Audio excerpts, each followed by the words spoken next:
Okay, now what if we take a look at diamonds a moment? If we take a look at diamonds, then diamonds are totally different when we come to color, because we said that we're looking for lack of color in diamonds.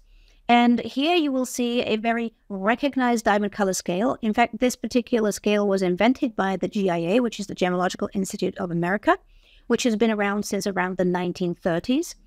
And this scale they invented at that time, and they invented it because there were many, many scales on the market by then. In fact, diamonds have been around since about 1000 to 800 BCE. And there were many, many scales that were invented with sometimes letters, sometimes numbers, sometimes interesting words that were associated with the colors. But there were plenty that started with A, and then somebody came up with double A, and then somebody else came up with a triple A. So when GIA decided to create their own color system, they really wanted to stay away from A because it was a bit too confusing at that time already. And they said, let's start with D for devoid of color, which means that the diamonds that are D color have no color. They are devoid of color.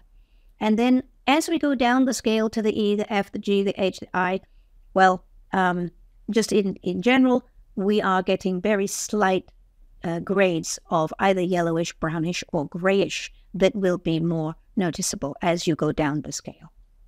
Now that scale is divided into about 4 sections. You will see that one section is D to F, another section is G to J, and the last section is K to R, and then S to Z.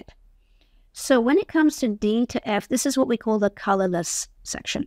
And if you were looking at a diamond with your naked eye, there is absolutely no way to determine the difference between a D, an E, or an F for sure. So when you go out to buy a diamond, do we really need to get a D color? D is the best, it's the highest grade, and it is therefore commanding an absolute premium. It's going to be much more expensive than the other letters. If you can't see the difference between a D, an E, and an F, is it necessary to buy a D? So in my opinion, it's actually quite useful to know that you don't really need to buy a D color diamond, although it's very popular here in Asia and so many people want the D and the VVS. Great, but if you were to compromise just a little bit and get an E or even an F, then with that little bit of compromise in color, you can actually get a bigger diamond for the same price.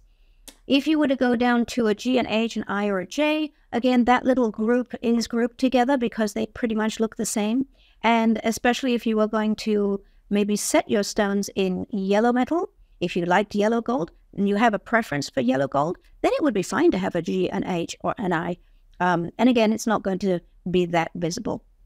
So consider that because you can end up with a larger size diamond.